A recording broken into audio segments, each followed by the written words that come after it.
अर्थ से परमार्थ की यात्रा है ये स्वार्थ की नहीं, अर्थ से परमार्थ की। पैसा पुण्य के लिए लगना चाहिए।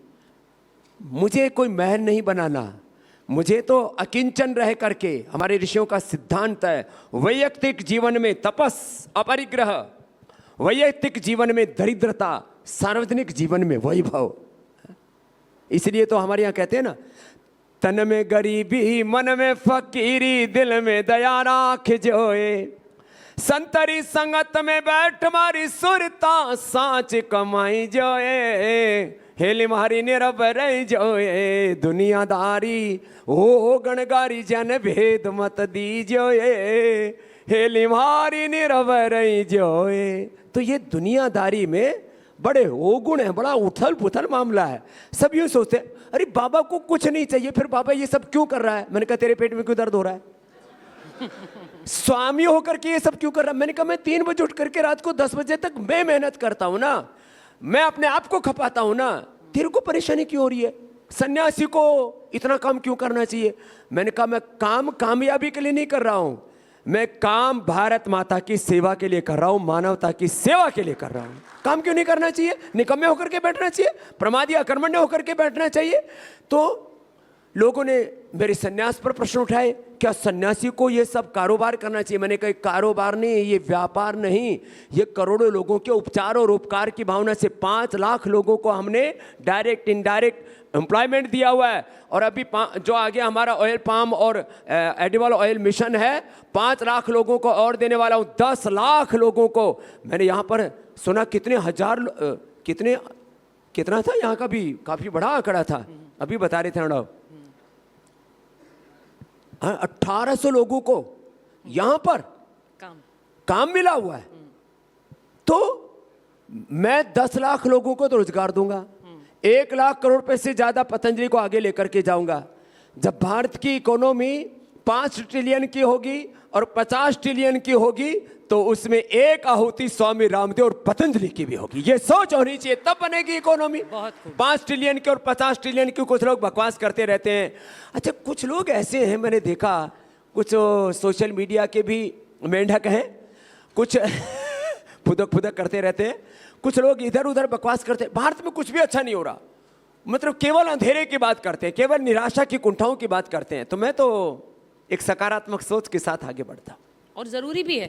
आपने स्वामी जी जब ये बात करी, क्योंकि हम एक इंडिया इकोनॉमिक समिट कर रहे हैं, आप जब विदेश जाएं तो बहुत से लोग हैं जो वहाँ पतंजलि का इस्तेमाल अब विदेशों में करते हैं और देश में इसकी चर्चा है। तो जो यहाँ के भारत से बनी, भारत में उपजी इन चीज़ों को जब विदेशों में जब इसका इस्तेमाल होता है, तो आपको लगता है कि वो असल में विकसित भारत है? क्योंकि अब made in India and make in India की डिमांड बाहर। ये देखो एक सोच है और ये देश में हमें सोच खड़ी करनी होगी। ये जुनून, कोई भी काम दुनिया में जुनून से होता है, उस जुनून के पीछे फिर पूरा एग्जीक्यूशन होना चाहिए, बैक एंड प्लानिंग होनी चाहिए, उसका अल्टीमेट कंक्लूजन क्या होगा वो सब होना चाहिए। लेकिन जुनून, शौर्य, वीरता, पराक्रम से कोई काम होते हैं। टोयोटा इतना बड़ा ब्रांड कैसे बन गया एक छोटे से देश का? सही बात। ह्युंडई छोटे सा, एक साउथ कोरिया में खुद गया हूँ, एक छोटा सा देश, और आज से 50 साल पहले उसकी कितनी दरिद्रता का हालात थी। वहाँ से सैमसंग इतना बड़ा कैसे ब्रांड बन गया, ह्युंडई इतना बड़ा ब्रांड कैसे बन गया, और एप्पल इतना बड़ा ब्रांड कैसे बन गया? चलो तो अमेरिका है, वहाँ तो महासागर है। छोटे छोटे देशों के, यूरोप के कुछ छोटे छोटे देशों के इतने बड़े बड़े ब्रांड्स को हम देखते हैं। जब कोलगेट एक वर्ल्ड ब्रांड हो सकता है जिसमें केवल और केवल केमिकल्स हैं, तो दंत कांति वर्ल्ड ब्रांड क्यों नहीं हो सकता है? सही बात। ये सोच होनी चाहिए हमारी। तो ऐसे तो सैकड़ों, एलन मस्क को लोग बोलते हैं अब तो ट्रंप के साथ में एक बड़ी जोरदार गठजोड़ हो गया है और एक ही दिन में 250 लाख करोड़ रुपए उसका मार्केट कैप भी बढ़ गया, और भी आगे पता नहीं क्या क्या होगा। लोग कहते हैं एलन मस्क उतने इतने ये कर दिया, इतनी टेक्नोलॉजी लिया है। हमारे पास वो टेक्नोलॉजी है, we will provide health for world.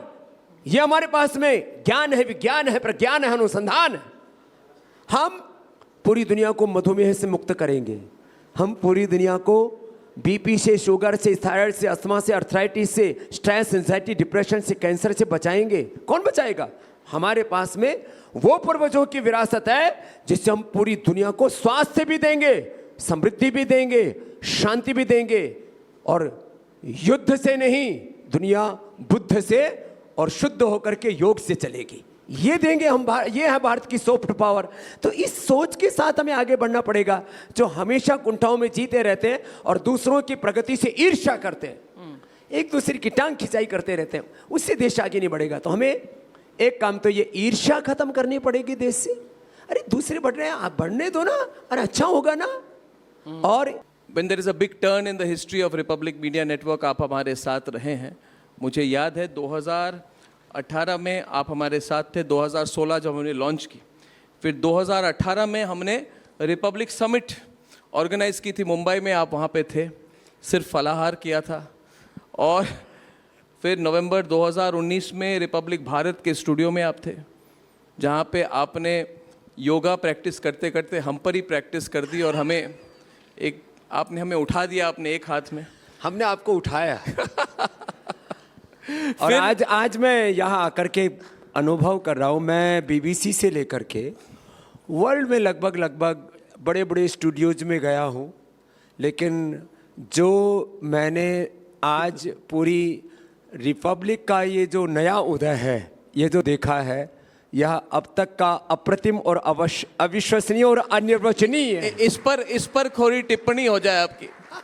ये पिछली बार जब आप आए थे रिपब्लिक भारत के स्टूडियो में, तो आपने कहा कि पंजा लड़ाते हैं, तो अरे पंजे में आपके बड़ा दमखम है।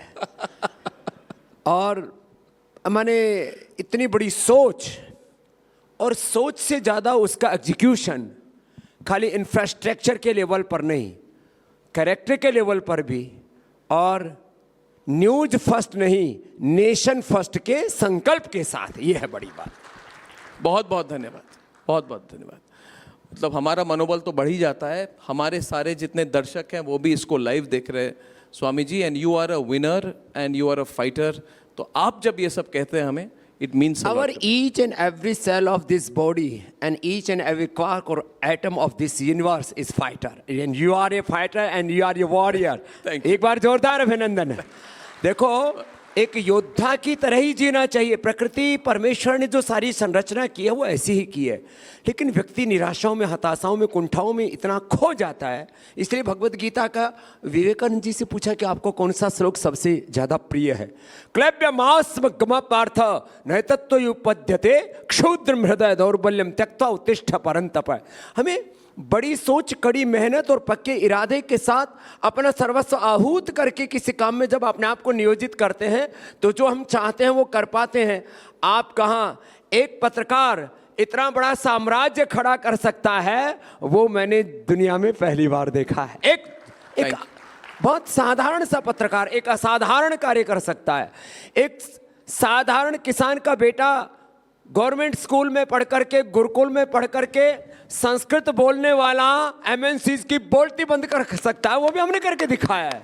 लोग कहते थे ये हिंदी पढ़ने वाले, ये संस्कृत पढ़ने वाले, ये क्या करेंगे, इनको इकोनॉमी का कखा नहीं आता है। तो लेकिन आदमी के भीतर जज्बा होना चाहिए, वो जज्बा आप में है। स्वामी जी, हमने जब लॉन्च की तो हमें कहा गया आप पत्रकार हो, आप अपनी मीडिया